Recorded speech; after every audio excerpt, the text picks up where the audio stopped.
राधे राधे दोस्तों, स्वागत है आप सभी का आपके अपने परिवार रीजनिंग सेशन ऑनलाइन प्लेटफॉर्म पे। दोस्तों, आज की क्लास में यूपीएससी सी सेट 2016 के पेपर पे चर्चा करने वाले हैं।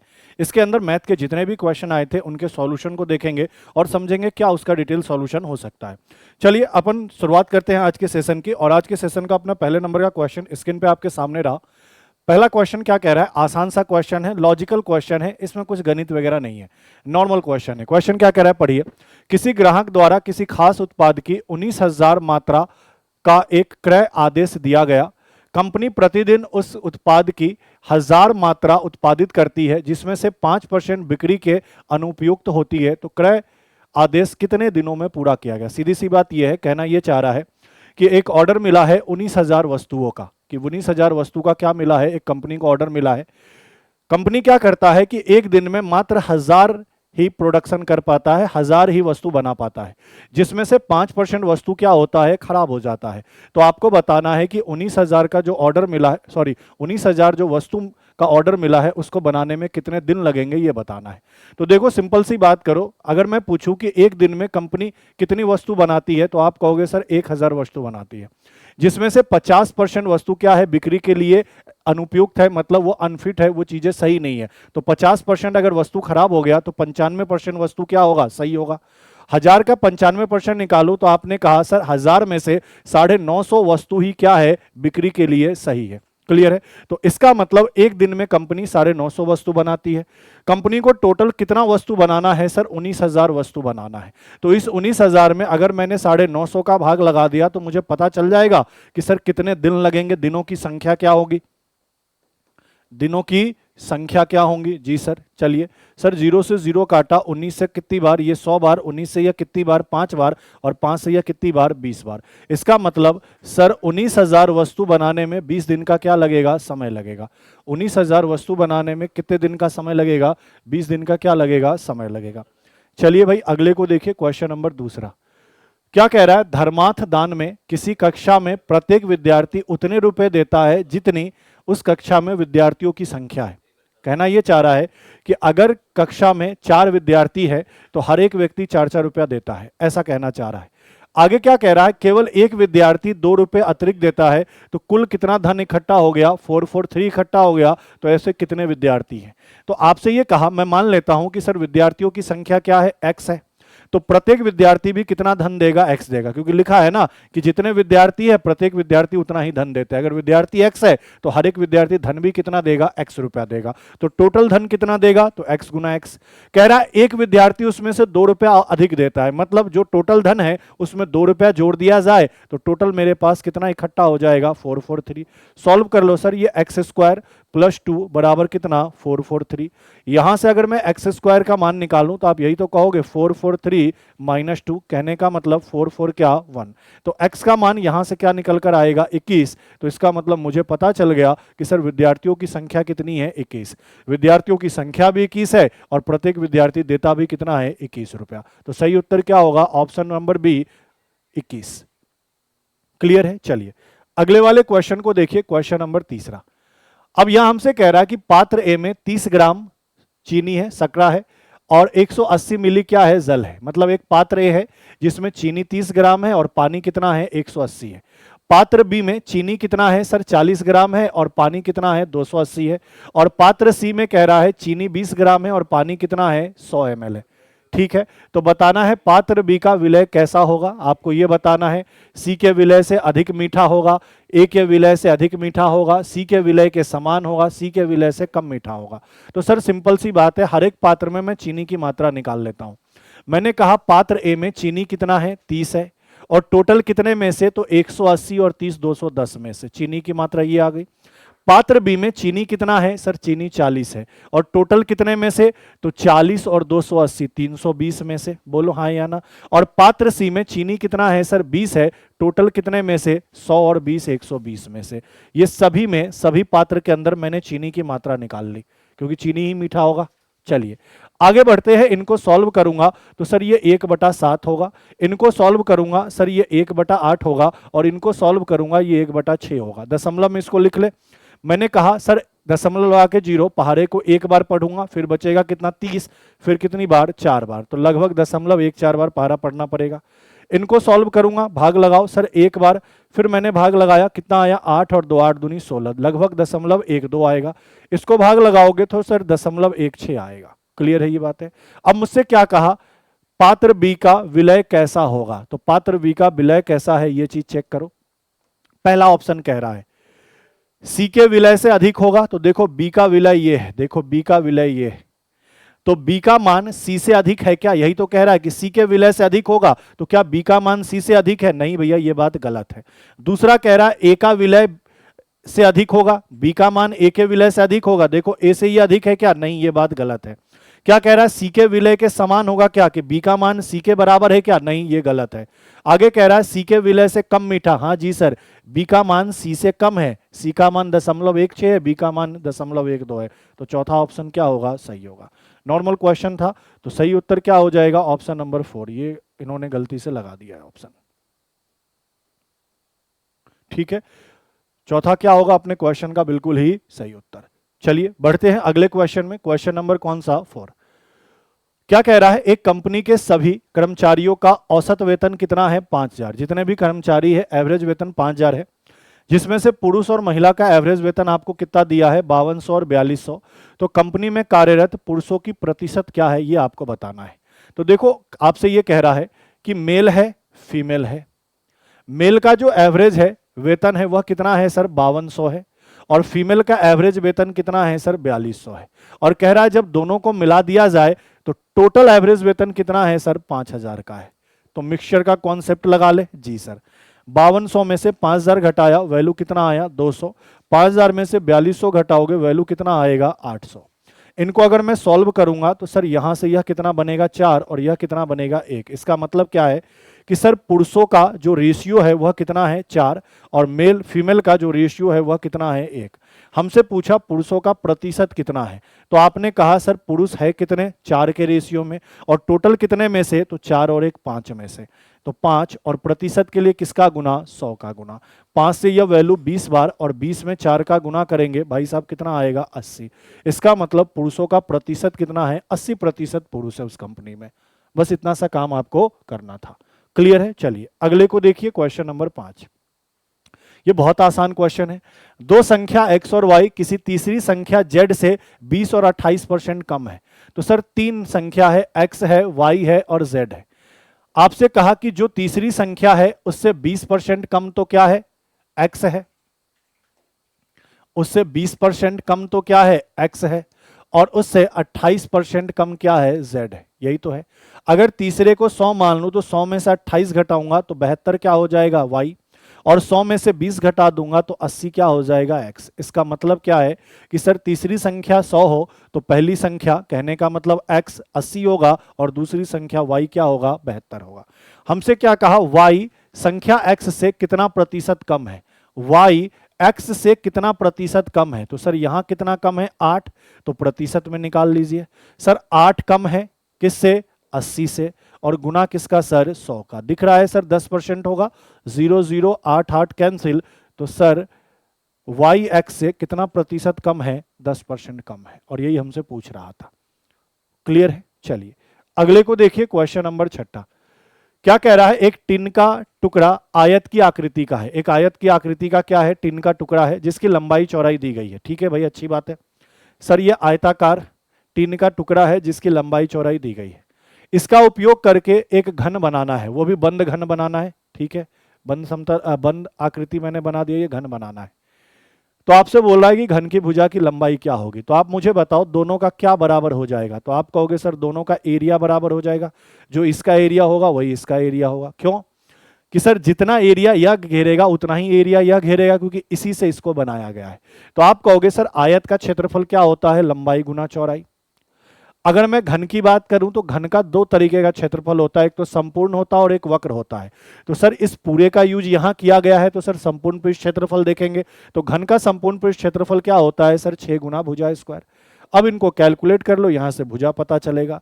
सर 6 से यह वैल्यू कितनी बार, 2 बार, ये 8 दूनी 16, तो सर ए स्क्वायर का मान कितना आएगा 16, तो ए का मान क्या आएगा 16 का वर्गमूल 4। मतलब जो घन है उसकी भुजा कितनी होनी चाहिए, 4 सेंटीमीटर। और यही अपने क्वेश्चन का क्या होगा, बिल्कुल ही सही उत्तर। कि आयत से मैंने घन बनाया तो उस घन की भुजा क्या होगी 4 सेंटीमीटर। अगले को देखो भाई, 7वें को।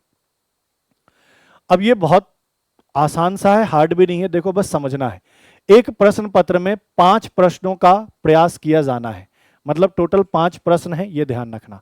प्रत्येक प्रश्न के उत्तर के 2 विकल्प है, सही या गलत, ट्रू और फॉल्स। ठीक है, कि 5 प्रश्न दिए गए हैं और हर एक प्रश्न में 2 ही ऑप्शन है, या तो हाँ या तो ना, या तो सही होगा या फिर क्या होगा, गलत होगा। आगे क्या कह रहा है, आगे ये कह रहा है कि यह दिया गया है कि किन्हीं भी 2 परीक्षार्थियों के पांचों प्रश्न के उत्तर एक अनुक्रम में नहीं होने चाहिए। जैसे मान लो कोई एक विद्यार्थी है, 5 क्वेश्चन अटेम्प्ट किया, तो ऐसा नहीं कि पहले पे भी ट्रू, दूसरे पे भी ट्रू, तीसरे पे ट्रू, तो क्रम क्या हो गया, सेम हो गया। हाँ, पहला ट्रू तो दूसरा फॉल्स, ट्रू फॉल्स, ऐसे चल जाएगा, एक अनुक्रम में नहीं होना चाहिए। अच्छा, एक अनुक्रम में नहीं होना चाहिए मतलब हर एक प्रश्न का यूनिक आंसर होना चाहिए। ये बात आप समझ गए क्या, कि हर एक प्रश्न का यूनिक आंसर होना चाहिए, कि एक ही तरीके का जवाब नहीं होना चाहिए। कि जैसे मान लो मैं ही वो विद्यार्थी हूं, 5 प्रश्न को हल कर रहा हूं, तो हर एक प्रश्न के 2 ऑप्शन है, true false, true false, true false, तो मैंने ट्रू ट्रू ट्रू लगा दिया, मैंने फॉल्स फॉल्स फॉल्स लगा दिया, तो ऐसे नहीं, यूनिक आंसर होना चाहिए, ट्रू फॉल्स, ट्रू फॉल्स, इस तरीके से। तो ऐसा कह रहा है, ऐसा होने के लिए परीक्षार्थियों की अधिकतम संख्या क्या है। सर, परीक्षार्थियों की अधिकतम संख्या कितनी होगी इस प्रश्न को अटेम्प्ट करने के लिए। तो देखो, परीक्षार्थियों की अधिकतम संख्या तो पहले छोड़ दो, पहले तो ये देखो कि कितने तरीके से जवाब दिया जा सकता है। ठीक है, कितना कॉम्बिनेशन बनेगा इसके आंसर का। भैया 5 प्रश्न है, हर एक प्रश्न के 2 जवाब हैं, ट्रू और फॉल्स, तो सर कितने इसके आंसर बन सकते हैं, कितने कॉम्बिनेशन बन सकते हैं इसके आंसर देने के। तो आपने कहा सर टोटल कितने प्रश्न है, 1 2 3 4 5। सर पहले प्रश्न का उत्तर क्या हो सकता है, या तो ट्रू या तो फॉल्स। तो पहले प्रश्न का उत्तर 2 तरीके से दिया जा सकता है। दूसरे प्रश्न का उत्तर भी 2 तरीके से, या तो ट्रू या तो फॉल्स। तीसरे प्रश्न का उत्तर भी 2 तरीके से, या तो ट्रू या तो फॉल्स। चौथे प्रश्न का उत्तर भी 2 तरीके से, या तो ट्रू या तो फॉल्स। और 5वें तरीके का भी प्रश्न 2 तरीके से, उत्तर 2 तरीके से, ट्रू और फॉल्स। तो सर 2 को मैंने 5 बार गुना किया तो 32 आया। मतलब कितने तरीके से जवाब दिया जा सकता है, 32 तरीके से जवाब दिया जा सकता है। अच्छा सर, 32 तरीके से जवाब दिया जा सकता है और हमें पता है कि सर यूनिक आंसर देना है, तो अधिक से अधिक कितने विद्यार्थी होंगे, 32 विद्यार्थी। हाँ या ना, कि एक विद्यार्थी सर 5 प्रश्न को अटेम्प्ट किया, हर प्रश्न में ट्रू फॉल्स में से कोई एक जवाब देगा और यूनिक आंसर देगा। सर एक क्रम में नहीं चलेगा, फिर दूसरा आया, तीसरा आया, चौथा आया, 5वां आया, छठा आया, ऐसे टोटल अगर 32 जवाब दिए जा सकते हैं तो मैक्सिमम 32 ही स्टूडेंट तो होंगे। तो बोलोगे जी सर इसका आंसर क्या होगा, ऑप्शन नंबर डी, कि सर टोटल जितने तरीके से आंसर दिया जा सकता है उतने ही मैक्सिमम क्या होंगे, विद्यार्थी होंगे। क्लियर है। चलिए अगले को देखिए, क्वेश्चन नंबर 8। क्या कह रहा है, एक खेत आयताकार आकृति में है जिसकी लंबाई x1 मीटर है और चौड़ाई x2 मीटर है। आपसे कह रहा है x1 और x2 का योग कितना है, लंबाई और चौड़ाई का योग कितना है, 40 मीटर। तो कह रहा है खेत का क्षेत्रफल निम्नलिखित में से किस मान से अधिक नहीं हो सकता। आपको आयत का क्षेत्रफल निकालना है और क्षेत्रफल निकाल के बताना नहीं है, आपको यह बताना है कि इन चारों ऑप्शन में से सबसे अधिक क्षेत्रफल किससे ज्यादा नहीं हो सकता है। कि क्षेत्रफल 80 से ज्यादा नहीं हो सकता, या 200 से ज्यादा नहीं हो सकता, या 300 से ज्यादा नहीं हो सकता, या 400 से ज्यादा नहीं हो सकता, ये आपको बताना है। उससे पहले एक छोटी सी बात है, ये सब आप जानते हैं और ये चीज मैंने पहले भी पढ़ा रखा है। क्या, तो मैंने आपसे कह दिया कि 2 संख्या है x और y और इनका योग मैंने कह दिया कि सर इनका योग 6 है। तो मैं पूछूंगा कि x गुना y का मैक्सिमम मान कब मिलेगा, x गुना y का अधिकतम मान कब मिलेगा। तो आप क्या क्या सोच सकते हो, तो देखो सर अगर मैं x का मान 1 ले लूं, y का मान 5 ले लूं, तो 1 + 5 6 बन जाएगा। तो सर 1 गुना 5 कितना आया, 5 आया। मैंने अगर ऐसा सोच लिया कि सर x का मान 2 ले लूं और y का मान 4 ले लूं, y का मान क्या ले लूं, 4, तो आप कहोगे सर यहां गुना कितना आएगा, 4 दूनी 8। अगर मैंने ऐसा सोच लिया कि सर मैं x का मान क्या ले लूं, 3 ले लूं, y का मान भी 3 ले लूं, तो आप कहोगे सर 3 गुना 3 कितना आएगा, 9। तो आप x और y का मान क्या ले सकते थे, या तो 1 और 5 जोड़कर 6 आएगा, या तो 2 और 4 जोड़कर 6 आएगा, या तो 3 और 3 जोड़कर 6 आएगा।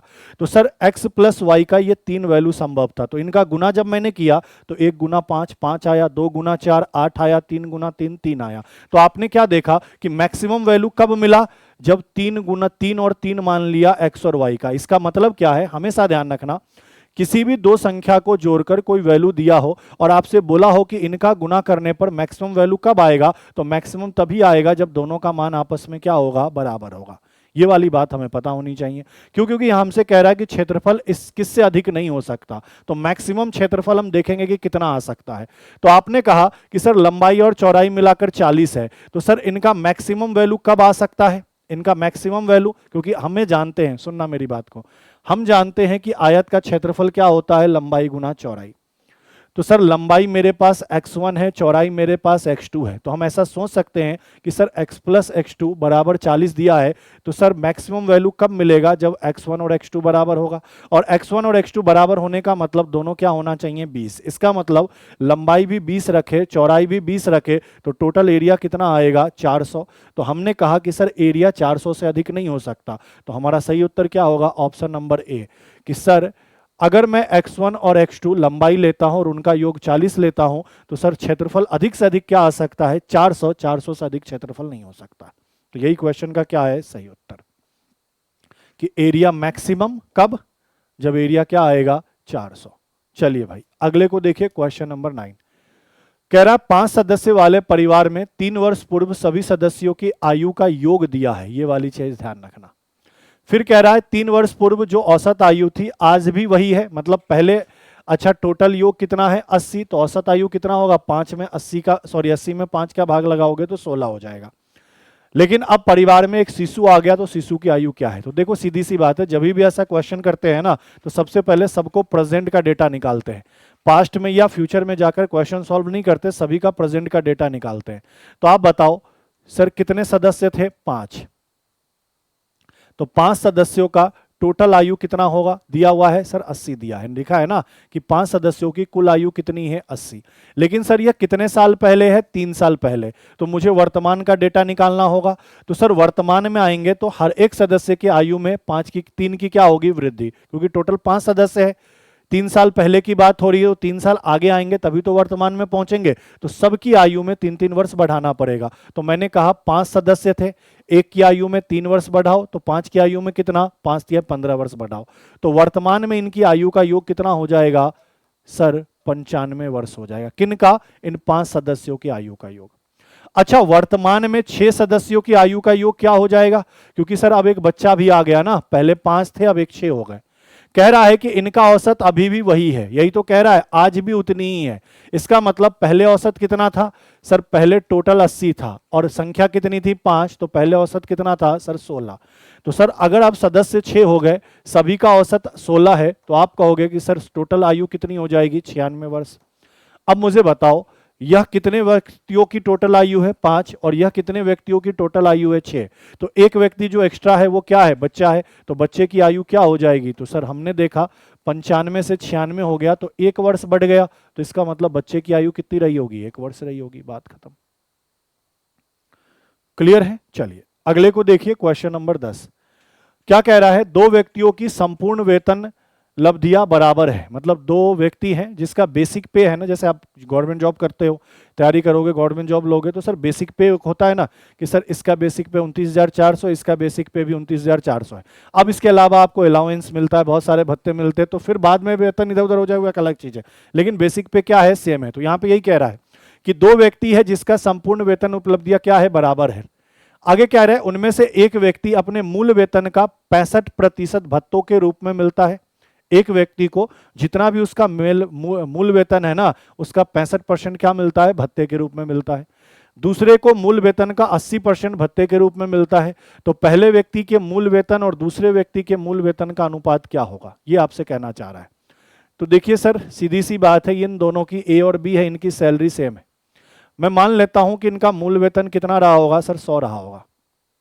तो इसका मतलब क्या है कि अगर मैं ए की बात करूं तो ए को 100 तो मिल ही रहा होगा, और 100 का 65% किस रूप में मिल रहा है? भत्ते के रूप में। 100 का 65% किस रूप में मिल रहा है? भत्ते के रूप में।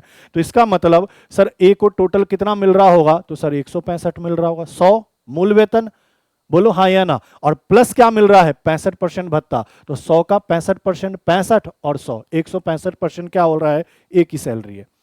सर बी की सैलरी की बात कर ले तो बी को भी का मूल वेतन कितना है? 100, और भत्ते के रूप में कितना मिलता है? 80%। तो 100 मिलेगा प्लस 100 का 80%, 80 और मिलेगा, तो 180 मिलेगा। तो यहां से इनका रेशियो निकाल दे मूल वेतन का, ए और बी का, यही तो कह रहा है। तो यहां से निकालोगे तो सर ये कितना बनेगा 180 और बटा कितना सर 165, काटा पीटी कर दो, किससे कट जाएगा 5 से कट जाएगा, 5 तिया 15, 5 छक 30 और 5 तिया 15, 5 तिया 15। अब वापस किससे कट जाएगा 3 से, ये 12 और ये 11, तो 12-11 का रेशियो होगा। सही उत्तर क्या होगा कि 12-11 का क्या होगा, इनके बीच रेशियो होगा। ठीक है, चलिए बढ़ते हैं अगले क्वेश्चन में। क्वेश्चन नंबर 11 देखो, राम और श्याम किसी कार्य को करने के लिए 4 दिन एक साथ काम करते हैं और 60% काम करते हैं। ध्यान देना कि राम और श्याम मिलकर 4 दिन में कितना प्रतिशत कार्य करते हैं 60%। तो दो व्यक्ति हैं, एक राम है और एक श्याम है, इनको टोटल 4 दिन लगे और 4 दिन में यह कितना प्रतिशत कार्य करता है 60%। तो इसका मतलब मैं पूछूं कि पूरा कार्य कितने दिन में करेगा, तो सर 100 की बात हो रही है, 100% कार्य कितने दिन में करेगा। चलिए सॉल्व कर लेते हैं। सर 20 से यह वैल्यू 3 बार, 20 से यह वैल्यू 5 बार, तो मैं कहूंगा कि ऊपर 5 चौका 20 और नीचे 3, मतलब राम और श्याम मिलकर पूरा काम तो 20/3 दिन में करेगा। 4 दिन में अगर 60% काम करता है तो 100% कार्य करने में 20/3 दिन लगेगा। आगे क्या कह रहा है, अब राम छुट्टी पर चला जाता है, दोनों मिलकर 60% कार्य किया, अब राम छुट्टी पर चला गया, तो बचा कौन, श्याम। अब बचा कौन सब, श्याम। श्याम के बारे में क्या कह रहा है, श्याम पूरा काम करने के लिए 8 दिन और लगाता है, मतलब 60% काम हो गया था, राम चला गया, अब बचा कौन, श्याम। श्याम अब अकेले काम कर रहा है, तो अब उसको कितना काम और करना पड़ेगा जिसके लिए उसने 8 दिन ले लिया। तो आप कहोगे सर 100 में से 60 गया 40%, मतलब श्याम 8 दिन में कितना परसेंट काम कर रहा है, 40% काम कर रहा है। तो पूरा अगर 100% कार्य करता, पूरा कार्य करता तो 100 का गुना करते। सर 8 से यह 5 बार और 5 से यह कितनी बार, 20 बार, मतलब श्याम अगर पूरा काम अकेले करता तो 20 दिन का टाइम लगता, क्योंकि 40% काम श्याम 8 दिन में करता है। अब क्या करो, इनका LSA ले लो, ये हमारे पास पूरे काम का समय है तो काम निकाल लो। सर 20/3 और 20 का LSA कितना आएगा 20, मतलब टोटल काम कितने करने हैं 20। क्षमता निकाल लो इनकी। सर राम और श्याम की क्षमता क्या, तो 20 में 20/3 का भाग लगाओगे तो 3 आएगा, और 20 से यह वैल्यू कितनी बार में, 1 बार में। इसका मतलब राम और श्याम को मिलाकर क्षमता कितना है सर, 3 है। श्याम की क्षमता कितनी है सर, 1 है, तो मैं राम की क्षमता कह सकता हूं कि 2 होंगी, कि सर श्याम की क्षमता 1 है, राम और श्याम की क्षमता 3 है, तो राम की क्षमता क्या होंगी, 2। अब आपसे क्या कह रहा है, राम अकेले पूरे कार्य को कितने दिन में कर देता, तो सर पूरा कार्य तो मेरे पास 20 दिन ही है, और राम की क्षमता कितनी है 2, तो 2 का भाग लगा दो, मतलब अगर राम अकेले पूरा काम करता तो 10 दिन में कर देता। सही उत्तर क्या होगा, ऑप्शन नंबर सी, 10 दिन। क्लियर है। चलिए अगले को देखिए, क्वेश्चन नंबर कौन सा, 12। अब यहां क्या कह रहा है, आर और एस दोनों अलग अलग पूर्ण संख्या है, दोनों 5 से विभाज्य है, मतलब दोनों में 5 का भाग लग जाता है। तो भैया मुझसे ये कह रहा है कि आर और एस दो अलग अलग संख्या है, दोनों 5 से भाग लग जाता है। मान लो ये x है, सॉरी दोनों में 5 का भाग लग जाता है, तो मैं कह सकता हूं ये 5x है और ये 5y है। x और y का मान कुछ भी हो सकता है, लेकिन जो भी होगा, मान लो जो भी संख्या होगा यहाँ पे r, कोई भी संख्या हो, 5 का भाग लग रहा है मतलब 5 का गुणज होगा, हाँ या ना। मैं कहूंगा 5 का भाग किस किस में लग सकता है, जो 5 के पहाड़े में आ जाए, 5, 10, 15, 20, 25, 30, इसी में तो लगेगा। जो 5 के पहाड़े में नहीं आ रहा उसमें 5 का भाग लग जाएगा क्या, मैं कहूँ 12 में 5 का भाग लगेगा, सर नहीं लगेगा। तो इसका मतलब क्या है कि सर ये जो संख्या है वो 5 के गुणज में है तो अलग संख्या है तो 5x ले लिया, ये जो संख्या है ये भी 5 के गुणज में है, अलग संख्या है तो 5y ले लिया। ठीक है, अब ये x y का मान कुछ भी हो सकता है, 1 2 3 4 5 6 7 8 9 10 कुछ भी, क्योंकि 5 के पहाड़े में ही होगा। अब अगला क्या कह रहा है, अब हमसे ऑप्शन बाय ऑप्शन चेक करना है। पहला ऑप्शन क्या कह रहा है कि r में से s घटा दिया जाए तो क्या 5 से विभाजित होगा। चलिए घटाकर देख लीजिए, r कितना है sir, r minus S, r कितना है 5x है, y कितना है 5y है, सॉरी s कितना है 5y है, 5 कॉमन लूंगा तो यहां x माइनस वाई बचेगा। तो सर ये x माइनस वाई का मान कुछ भी हो, 1 2 3 4 5 6 7 8 9 10 कुछ भी, 5 से तो कट ही जाएगा ना। जी सर, तो ये वाली बात बिल्कुल सही है। हमसे पूछ क्या रहा है कि इनमें से कौन सा सही नहीं है, तो ये वाली बात तो बिल्कुल सही है, तो ये ऑप्शन नहीं हो सकता। ये वाली बात तो क्या है 100% सही है, तो ये ऑप्शन नहीं हो सकता। अब दूसरा क्या कह रहा है कि r प्लस एस 10 से विभाजित होगा क्या, तो सर r प्लस एस कर लेते हैं। r कितना है सर 5x है, s कितना है 5y है। सर इसमें से मैं 5 कॉमन ले लूं तो x प्लस वाई आएगा। अब मुझे बताओ कि सर अगर इसको 10 से विभाजित होना है तो 10 से विभाजित कौन होगा, जिसके लास्ट में 0 आएगा, बोलो हाँ या ना। तो इसका मतलब इसको 2 होना पड़ेगा, तभी तो ये 5 दूनी 10, तब 10 का भाग लगेगा। लेकिन जरूरी थोड़ी है कि ये 2 हो, ये 3 भी हो सकता है, ये 4 भी हो सकता है, ये 5 भी हो सकता है, ये कुछ भी हो सकता है। तो सर अगर यहाँ 2 हुआ तब तो 10 का भाग लग जाएगा, लेकिन 2 के अलावा x प्लस वाई का मान कुछ भी हुआ तो क्या 10 का भाग लगेगा? जैसे 3 हो गया 10 का भाग नहीं लगेगा, 5 हो गया 10 का भाग नहीं लगेगा। क्लियर है ये बातें? तो आप क्या कहोगे कि सर ये वाली बात क्या है, गलत है, ये वाली बात क्या है, गलत है, और ये वाली बात गलत है, तो हमें यही तो बताना है कि सर कौन सी वाली बात गलत है। तो सर बी वाली बात गलत है कि अगर दो संख्या 5 का गुणज है और उनको जब मैं जोड़ूंगा तो उसमें 10 का भाग लगेगा, ऐसी गारंटी नहीं है, लग भी सकता है नहीं भी लग सकता है, डिपेंड करेगा कि संख्या क्या है। तीसरा वैसे ही गलत होगा, चौथा वैसे ही गलत होगा, क्योंकि हमें यही निकालना था कौन सी बात सही नहीं है, तो सर दूसरी सही नहीं। बाकी आप कर भी सकते हो, जैसे गुना कर लो, 5x गुना 5y तो 25xy, 25xy में 25 का भाग लगेगा, जी सर लग जाएगा, तो ये ऑप्शन गलत। R square plus S square, तो इसका स्क्वायर 25x स्क्वायर, इसका 25y स्क्वायर, तो 25 कॉमन ले लोगे तो x square plus Y square, तो 25 में 5 का भाग लगा, तो ये भी बात सही है। तो जो सही है उसको काटना है, जो सही नहीं है उसको सही टिक लगा देना, उस पे उसको ऑप्शन मान लेना है। तो ऑप्शन नंबर बी सही होगा। अगले को देखो, कह रहा 100 से 300 के बीच 2 से शुरू होने वाली और 2 पे समाप्त होने वाली कितनी संख्या है?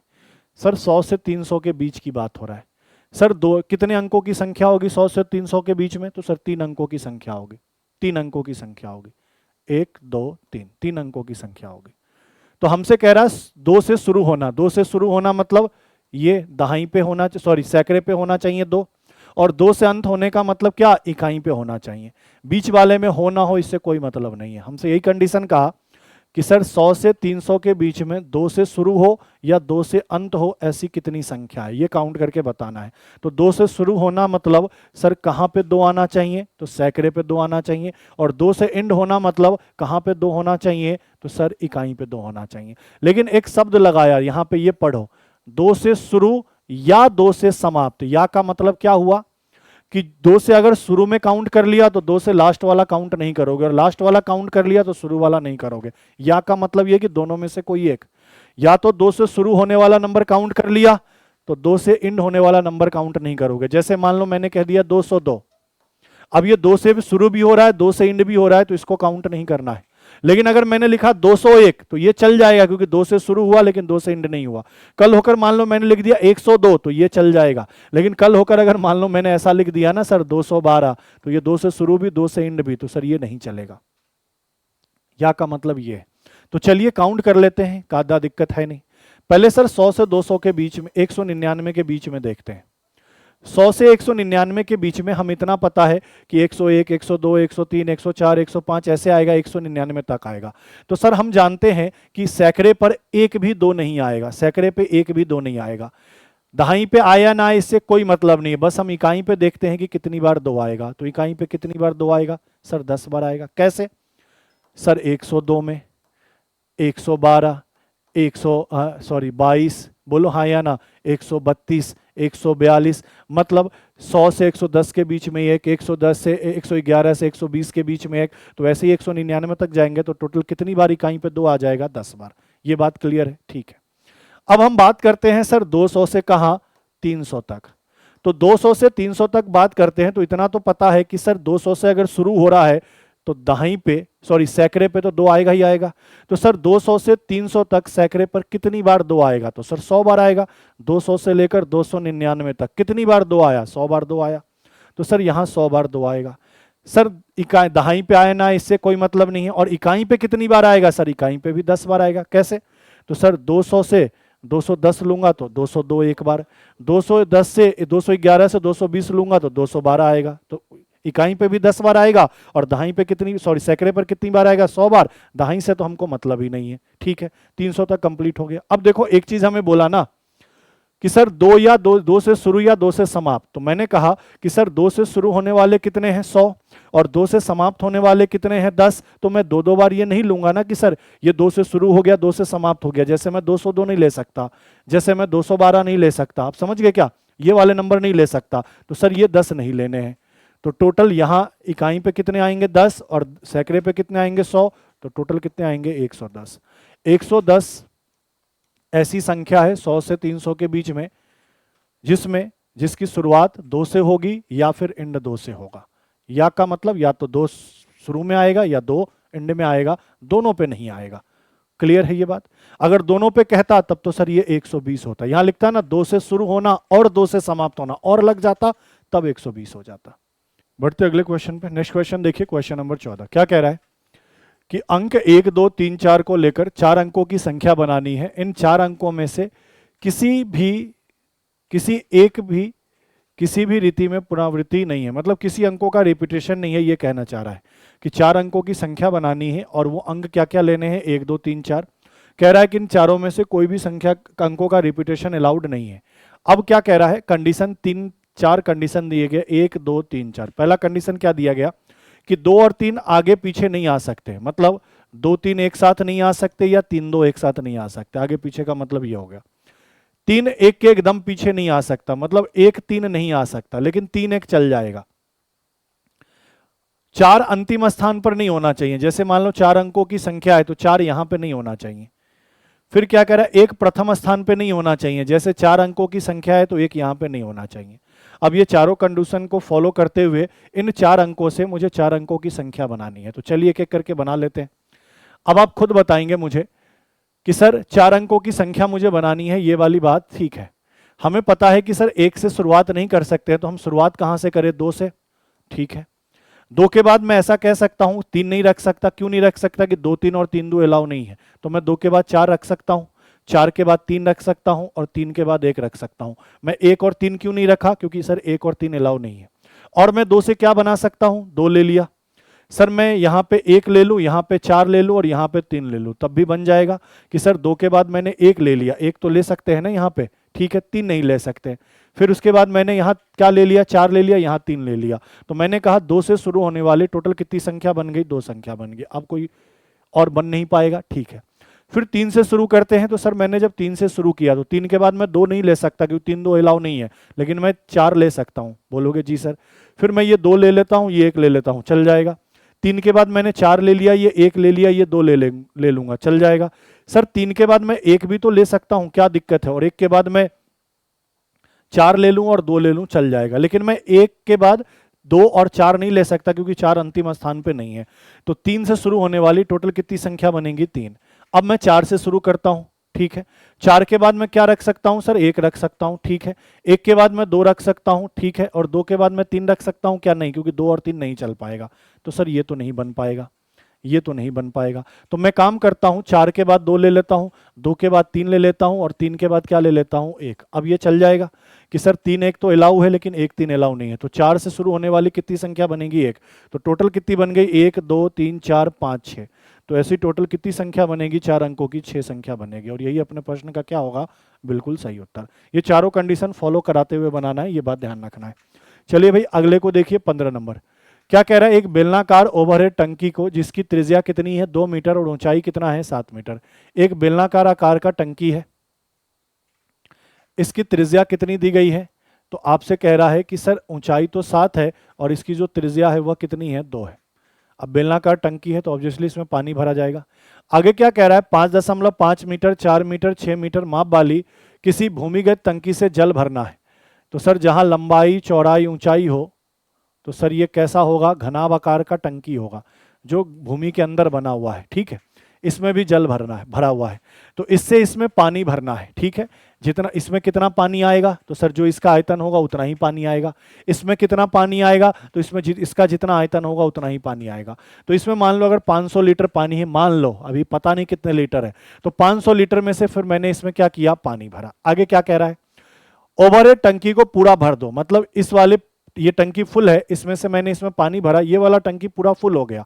उसके बाद मुझे बताना है कि जो भूमिगत टंकी है उसका कितना भाग भरा हुआ है, मतलब इसमें से पानी निकलने के बाद इसमें टोटल कितना पानी बचा, ये आपको बताना है। तो सबसे पहले इतना हम समझ गए कि दोनों का आयतन निकालना है, तो पहले फटाफट तो आयतन निकालो। सर बेलन का आयतन क्या होता है, sir pi R square H होता है, यही तो होता है। पाई का मान क्या है सर, 22/7। आर त्रिज्या कितना है, 2, तो 2 का स्क्वायर 4, और ऊंचाई कितना है 7, तो 7। 7 से 7 कट जाएगा, तो मैंने समझ लिया कि सर यहां पानी कितना भरेगा, तो सर 88 मीटर क्यूब पानी भरेगा। किसमें, इस बेलनाकार टंकी में।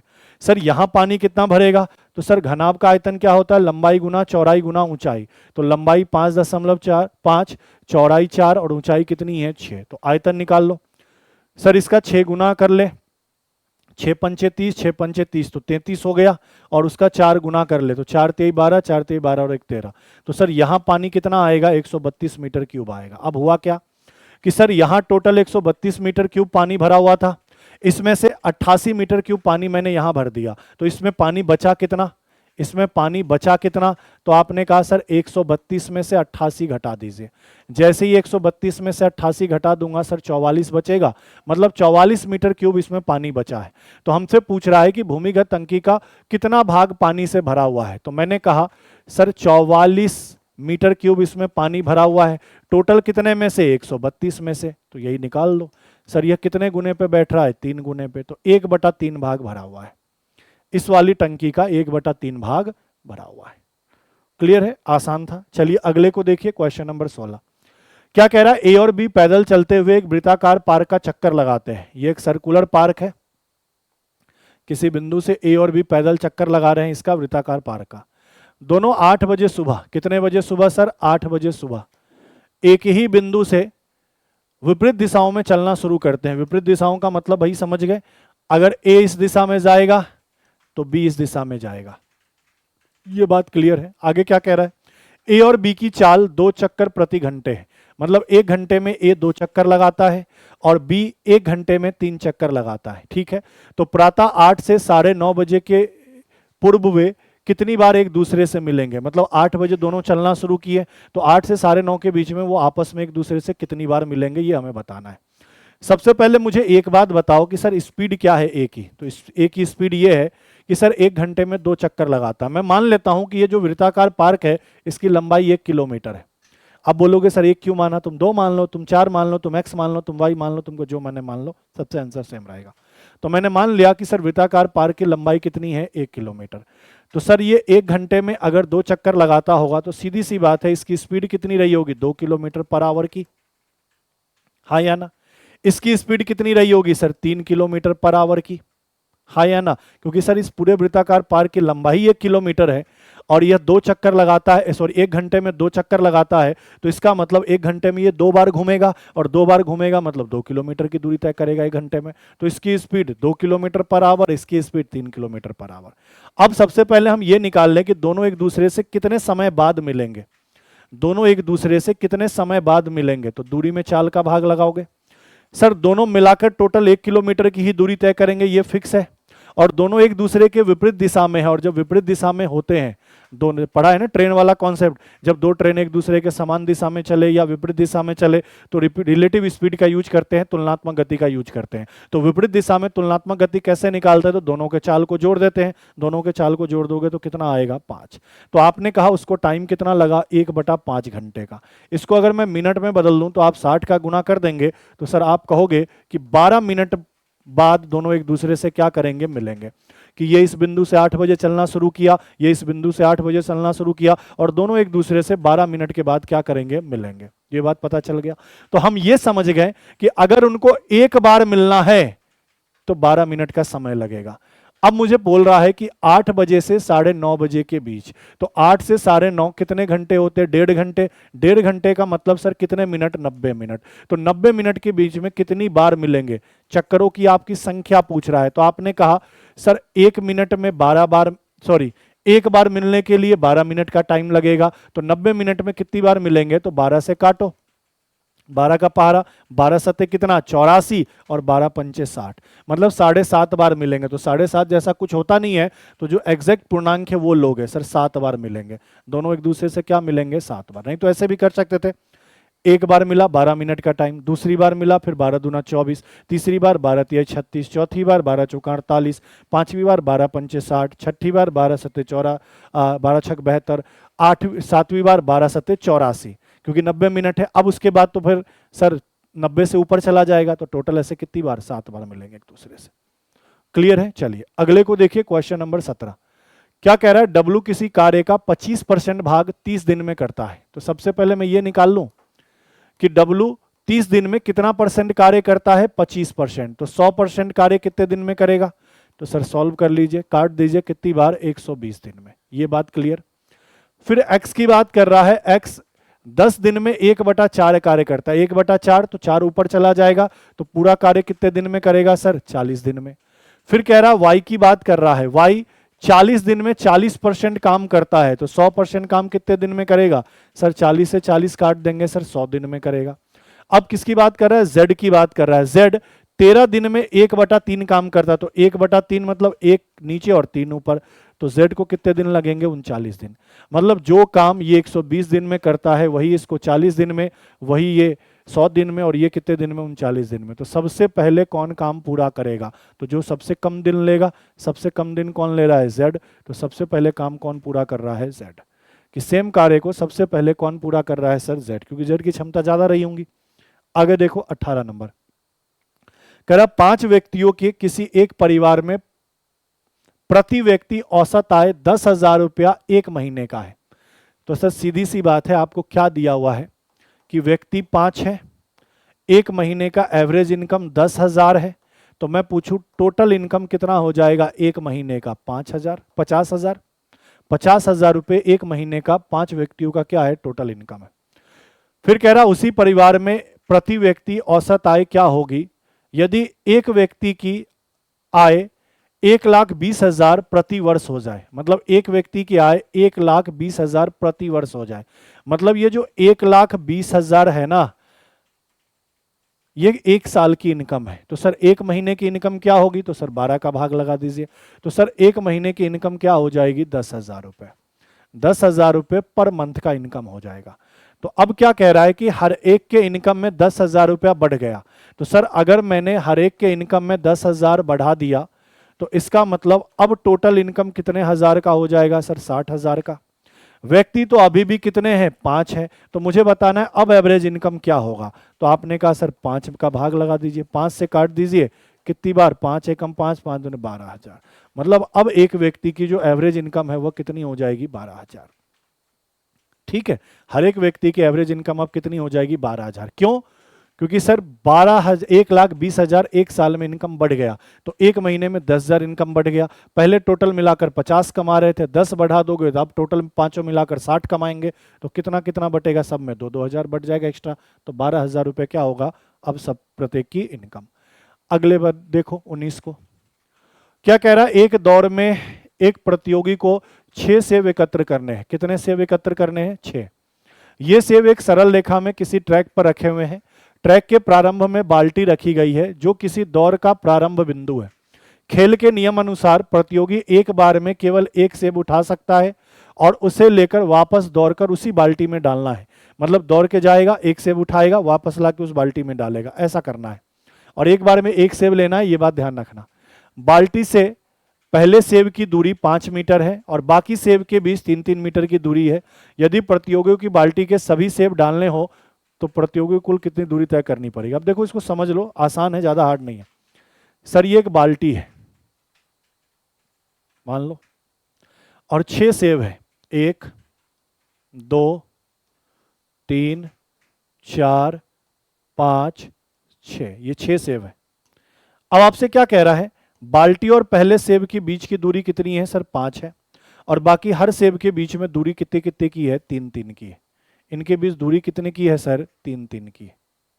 ये क्वेश्चन में कहा।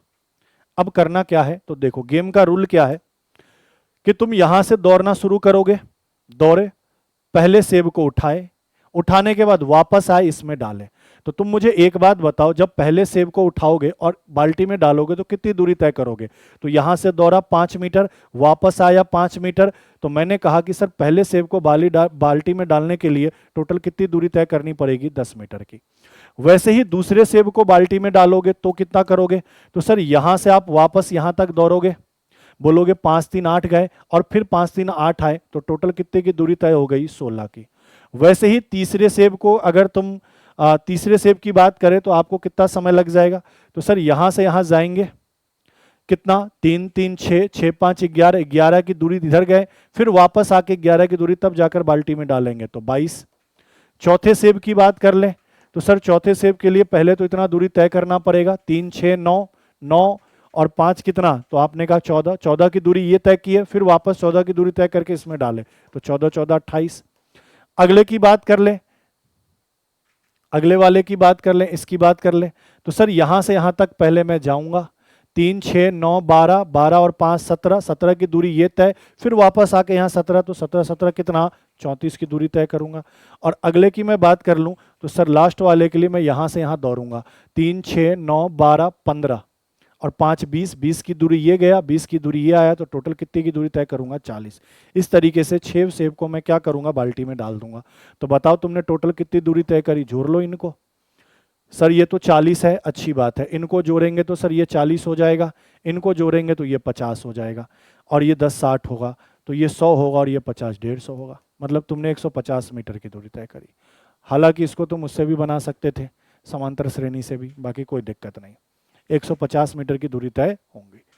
अगले को देखो, क्वेश्चन नंबर 20 कह रहा है कि तीरंदाज किसी वृत्ताकार प्लेट को जिसका व्यास 1 मीटर है, व्यास 1 मीटर है, अगर व्यास 1 मीटर है तो त्रिज्या कितनी होंगी, तो 1 मीटर का आधा 0.5 मीटर। ठीक है। अंदर से बाहर की ओर 4 रंग में लाल नीला पीला और सफेद रंग रंगा गया है। लाल बैंड की त्रिज्या कितनी है सर, 0.2 मीटर है। बाकी बैंड की चौड़ाई क्या है, एक समान है। इस वृत्ताकार प्लेट की ओर तीरंदाज द्वारा तीर चलाए जाने पर तीरों के टारगेट के लाल हिस्से में लगने की प्रायिकता क्या होगी। अब देखो कहना क्या चाह रहा है, डायग्राम बना रहा हूं, 1 2 3 और ये 4, इस तरीके का है। अब इसमें कह क्या रहा है, तो एक एक करके देखो। सर हमसे कह रहा है 4 कलर है, कौन कौन से हैं, लाल है, नीला है, पीला है और सफेद है। अब आपसे क्या कह रहा है, तो सुनना एक एक करके। जो टारगेट है वो कौन से कलर का है सर, लाल कलर का है, ये वाला, ये लाल कलर का है, ये हमसे कह रहा है। आगे हमसे क्या कह रहा है, एक बार वापस पढ़ लेते। तीरंदाज वृत्ताकार प्लेट के जिसकी इतनी है, अंदर से बाहर की ओर 4 रंग है, अंदर से बाहर की ओर 4 रंग है, तो अंदर अंदर कितना है, लाल। लाल के बाद सर ये कलर कौन सा हो जाएगा सर, नीला। ये वाला कौन सा हो जाएगा, नीला। उसके बाद आपसे कह रहा है वो, इसके बाद कौन सा हो जाएगा सर, ये पीला कलर। ये वाला कौन सा है सर, पीला कलर है। और उसके बाद कह रहा है कि सर कौन सा कलर है, सफेद कलर है। तो ये आपका कौन सा है सर, सफेद कलर है। इस तरीके से ये आपका सफेद कलर है। ठीक है। अब आपसे सिंपल सा ये कहा, क्या कहा, तो ध्यान देंगे गौर से। आपसे सिंपल सा ये कहना चाह रहा है कि सर ये जो वृत्ताकार प्लेट का जो व्यास है वह कितना है, 1 मीटर है। तो सर त्रिज्या कितनी होगी, कहने का मतलब यहां से यहां का मान कितना होगा, तो आपने कहा सर यहां से यहां का मान 0.5 मीटर है।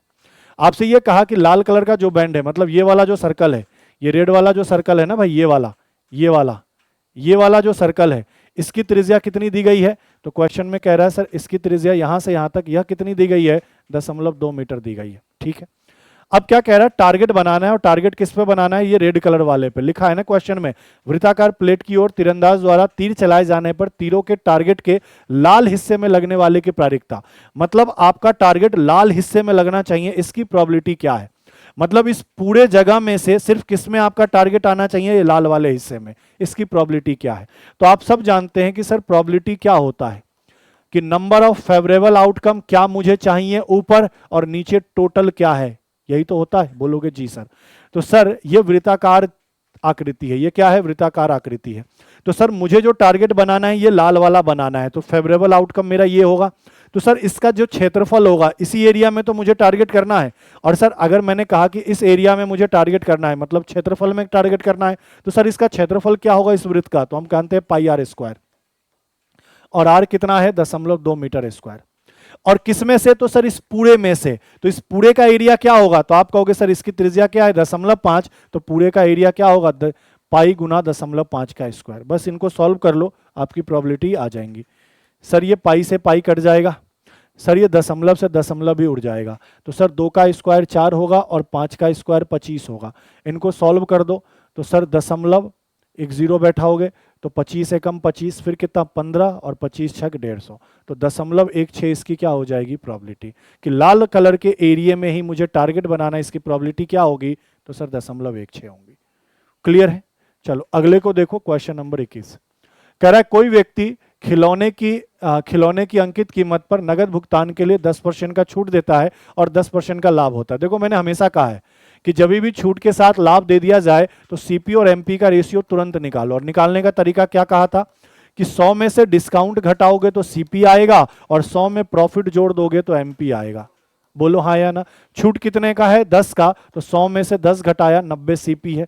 प्रॉफिट कितने का है 10 का, तो एमपी कितना है 110। रेशियो ले लो सर, सीपी का रेशियो 9, एमपी का रेशियो 11। ये वाली बात क्लियर।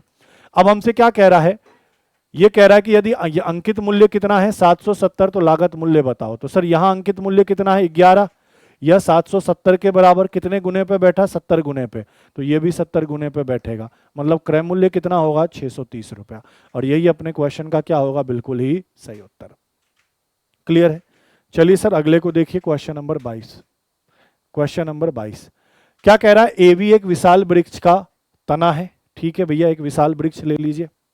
ठीक है, फिर क्या कह रहा है, और ए बिंदु पर जहां पर तने की आधार है, मतलब इसका जो आधार है वो क्या है, ए है और ये बी है, ये ए बी एक वृक्ष है, जमीन को छूता है। किसी तूफान के कारण तना उस बिंदु सी पर टूट गया। मान लो यहां पे कहीं से, ये पूरा वृक्ष है, यहां पे कहीं ना कहीं बिंदु सी से ये तना टूट गया, ये वाला हिस्सा टूट गया, जो 12 मीटर की ऊंचाई पर है। मतलब ये यहां से यहां तक, इस पूरे की लंबाई क्या है ये नहीं पता, लेकिन जहां से टूटा है तो यहां से यहां इसकी लंबाई कितनी है सर 12 मीटर है, ऐसा कह रहा है।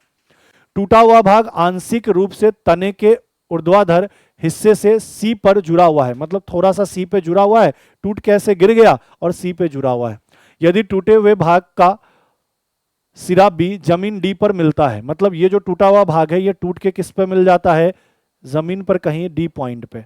तो ऐसा कुछ डायग्राम बन गया कि ये वाला मान, ये जो बी से सी है और ये सी से डी है, ये बराबर है। ये ध्यान रखना कैसे बराबर है, तो सर यही वाला हिस्सा टूट के यहां गिरा है, तो जितना इसकी लंबाई उतनी इसकी लंबाई। अब ये बन गया सर समकोण त्रिभुज एक तरीके से। आगे क्या कह रहा है, जो बिंदु ए से 5 मीटर की दूरी पर है, तो ये इससे 5 मीटर की दूरी पर है, तो बताइए भैया ये समकोण बन गया। तो क्या मैं इसकी लंबाई निकाल सकता हूं, कर्ण की लंबाई? बोलोगे जी सर, हालांकि ट्रिपलेट पता है तो तुरंत कर लोगे, नहीं तो सर कर्ण की लंबाई निकाल लो। सर 12 का स्क्वायर प्लस 5 का स्क्वायर, तो आपने कहा सर 144 प्लस 25, कहने का मतलब 169, और 169 का मतलब कितना 13, तो सर इसकी लंबाई 13 होगी। सर इसकी लंबाई 13 है, मतलब इसकी लंबाई भी 13 है, क्योंकि ये और ये बराबर है। तो हमसे क्या कह रहा है, तने की मूल ऊंचाई क्या है, मतलब इसकी मूल ऊंचाई क्या है, ये आपसे पूछ रहा है। तो सर इसकी मूल ऊंचाई क्या है, 12 और 13 कितना 25, इसकी मूल ऊंचाई कितनी है सर 25 मीटर है। यही आपसे पूछ रहा था कि सर इस वृक्ष की मूल ऊंचाई क्या है, तो इस वृक्ष की मूल ऊंचाई ये 12 है, ये 13 है, 25 है। क्लियर है भाई? तो ये आपके 2016 के अंदर सीसेट के अंदर जितने भी क्वेश्चन मैथ के पूछे गए थे उनके सॉल्यूशन को मैंने आपको समझाने का प्रयास किया है। मिलते हैं आपसे अगली क्लास में, आज के लिए इतना ही। थैंक यू, धन्यवाद।